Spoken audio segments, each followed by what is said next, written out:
In specialized vestibular rehabilitation, clinicians frequently encounter a paradox. Two distinct patient phenotypes routinely present with identical psychological and behavioral histories. Node A and Node B share identical psychosocial inputs, high anxiety and type A personality traits. Despite these identical inputs, their neurophysiological compensations for vestibular dysfunction diverge. One moves toward absolute stillness, while the other enters a state of continuous motion. Solving the clinical problem requires analyzing the specific sensory strategy the brain utilizes to navigate its perceived instability. The first condition is persistent postural perceptual dizziness, or PPPD. The second is mal de débarquement syndrome, or MdDS. Clinical recovery relies on looking past the surface-level symptom of dizziness to evaluate the specific maladaptive sensory strategy the brain has adopted. This is the ontogenetic framework, an evaluation of how the nervous system adapts to its physical environment to determine the required rehabilitation path. Because these two conditions rely on opposing sensory compensations, a generic stabilization program often fails to address the specific mask each patient is wearing. A patient with PPPD exists in a state of constant hypervigilance. For these individuals, the brain interprets normal dynamic movement as a direct neurological threat. This creates what is described as toddler terror, a visceral fear that occurs whenever the body moves through space. This schematic shows the PPPD brain's internal gain dial locked in red. To manage the sensory mismatch of dynamic movement, the nervous system adopts extreme service dependency. When the body docks with a stable floor, the somatosensory system grounds anxiety, masking all error signals. When attempting to stand or walk, the brain cannot reconcile movement with its need for absolute stability, causing a collapse of perceived equilibrium. For the PPPD patient, the physical ground is a security blanket used to mask an over-amplified internal gain. The MdS patient suffers from persistent internal entrainment. Inside the MdS brain model, an internal oscillator creates a phantom, ceaseless sensation of rocking, swaying, or bobbing.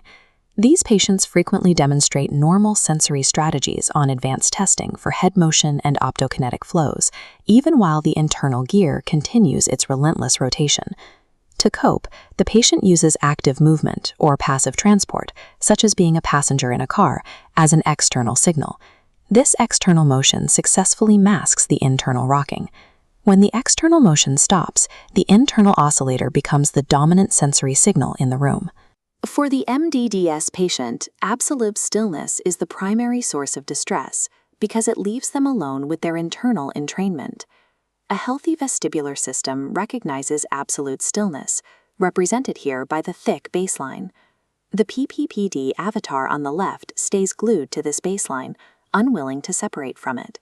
The MdDS avatar on the right hovers unsteadily, unable to dock with the ground. The MdDS brain has lost its 0 point, the ability to process absolute stillness. Attempting to stabilize these patients using the somatosensory system often increases the intensity of their symptoms. The ground is a necessary crutch for the PPPD brain, but an unreachable baseline for the MdDS brain. The ontogenetic framework plots rehabilitation vectors that oppose the patient's maladaptation. The clinical intent for PPPD is to break the patient away from their somatic sensory system. This requires moving them away from the floor and challenging their surface dependency. Introducing instability, as shown by this upward vector, teaches the brain to let go of the ground. Forcing the nervous system away from its mask drives neural adaptation, which ultimately lowers the brain's internal gain. Treating PPPD requires moving the patient toward the movement they fear and away from the stability they use to mask their symptoms.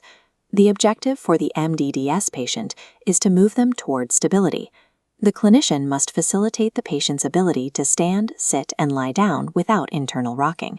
They must learn to inhabit a quiet environment without using motion to mask their distress. Moving the patient toward the ground, as seen here, helps the brain find the baseline it has forgotten.